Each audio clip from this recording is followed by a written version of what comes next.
is this really what we want to be doing when it could all be snatched away from us at any given time? So, hey, real quick though, before we get out of here. Man, we did not talk about I was just about to bring it up. Rico Wade. Let's talk about Rico Wade before we get out of here real quick. Absolutely. Shout out to Rico Wade, founder of the Dungeon family, Organized Noise. We always talk about hip hop people or producers that have what we call family trees and trees of, What kind of trees? Man, like inspirational trees, like happy trees. Yeah, many Job rings, spools. circular rings. yeah. Well, if you want to do that. But listen, Organized Noise raised me. I tell everybody that. Organized Noise raised me. And when I saw that he passed away, that hit me a little different because I literally grew up on Outkast, and we always talk about that's something that I always bring up when I talk about them and how they evolved, especially them first 3 records. Mm-hmm. And he raised a lot of people in Atlanta, younger producers and stuff, and collaborate. I didn't realize that he collabed with a lot of younger people, so I did my research. But I mean, he's Future's cousin. exactly. And Future, we always talk about Future being a part of the Dungeon family, if it makes sense or not, but he actually is. But nah, man, legendary status, bro. Absolutely. No, that hit me too, because when I talk about kind of my coming into of finding a group and sound that I really latched on to, is because of Organized Noise and Rico Wade and them. Facts. And so it's weird because we're coming to that age where pieces of us are leaving. Yes. I mean, and it's crazy to even think about it that way, but it's the truth of the matter. I mean, this is life. True. Our makeup is kind of fading away, so to speak. I mean, they left a lasting impression, but these are pieces of you that are being taken away. So I understand you feeling a certain type of way, for sure, because I feel the exact same way.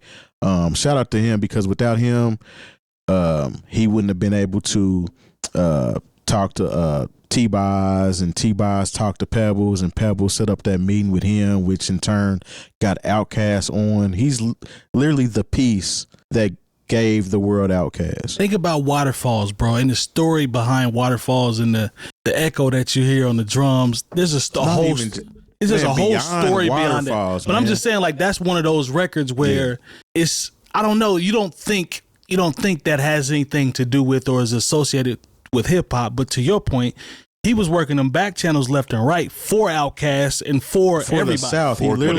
He literally his goal was to give the world, or he actually stated New York, another interpretation of the South. He was like, because they hear Booty Luke Shake and Booty Shake and things like that. We want them to hear the heart, essentially. Yep. And he did that. I mean, Organized Noise is, in my opinion, one of the best production teams ever to exist in hip hop. No question. So definitely shout out to Rico Wade and his influence and that Atlanta sound that he helped put on the map, and it will still remain the same. Him, Ray Murray, Sleepy Brown. And I saw a picture of them in the dungeon. And we know the story. We were outside. I remember when Fab Five Freddy went to go visit them, right? And it literally was dirt on the floor when they crawled down to the little crawl space. And you look at the picture of those guys, and they're young, like early 20s, and Dre and Big Boy are like 16, 17, and they skipping school to come over there, and CeeLo is upstairs, and Cujo and Timo, like, what? They live there, a lot of them. Like they spent the night there. Like, his mama was cool with everybody. Yeah, I mean, it was they pretty much was keeping each other out of trouble by doing their art. You talk about You talk about foresight for the mom to be able to say, this boy is going to turn something into something, because I got all these kids running through here and I'm feeding them. They spending the night. They're not taking showers. They staying all night. That's a one-off. I don't know if it doesn't have to happen now because technology and everything has evolved. But it might be situations where that still might happen. Maybe it is, but you don't see stuff like that anymore. Yeah. You know what I'm saying? That's you really special. have to believe in somebody's talent. Facts. And because, I think about my mother and the mothers I knew. Yeah. It's like, look, y'all just ain't gonna be over here all the time eating Popeye's chicken, making beats, and just chilling in the basement of my house, and nobody got a job. But see, I actually knew parents that would allow that, like pretty much allow us to be at their house because they know that we're not in the street. That's a good point. That's true. They would actually allow. Yeah, that's true. Yeah, They would actually allow people to be in their home smoking weed, even. And I'm not even saying like teenagers, but like, you know what I'm saying, outside of high school. These are. I know y'all are in the house smoking. Better here. I'd rather have video games in here and doing whatever you're doing in here versus being out in the street getting caught up doing that same type of thing. So it definitely existed then, and I'm sure it still exists now. But I mean, what they created is something else, though. Mm-hmm. Where are we now? Yep. Right. Yeah. So shout out to Rico and Wade it's just like, I know I talk about mortality and just living your life because that's just been my experience. When I see 52. Yeah, man. That's not old, and I'm man. about to turn 47. Yeah, that's not old, and bro. the thing is, these are people I looked up to artistically, and I'm thinking, wow. You think about these people being so much older than you, because at one point, someone being 5 years older than you, it really seemed like a big deal. Yeah. Right. If you're 17 and somebody's 22, it's like, yo, they're living a whole nother life. Don't let it be 10 years. When you're 22 and somebody's living 27 and they might have a wife and kid, you know what I'm saying? Like, you think, wow, this is a big deal. But now when you're 47, you see somebody pass away that is 52, it makes you feel some kind of way. And you're like, wow, every day is a day you need to cherish and understand and be thankful for. I think we all have friends that they don't frequent phone calls a lot. Like I gotta say that we got friends that I shoot a text here and there, everything's cool. Some people just don't like to talk on the phone. Right? Hi. There we go. Lone is a prime example. I get to see Lone every week, so that offsets that. Right? So I don't take that for granted because I get to see him every week, so we cool. But I have friends that are like Lone where they're not phone people, but it's still a text message here and there just to say what's up or just to check in. Because to Jay Moore's point, I told myself I have to be better at that.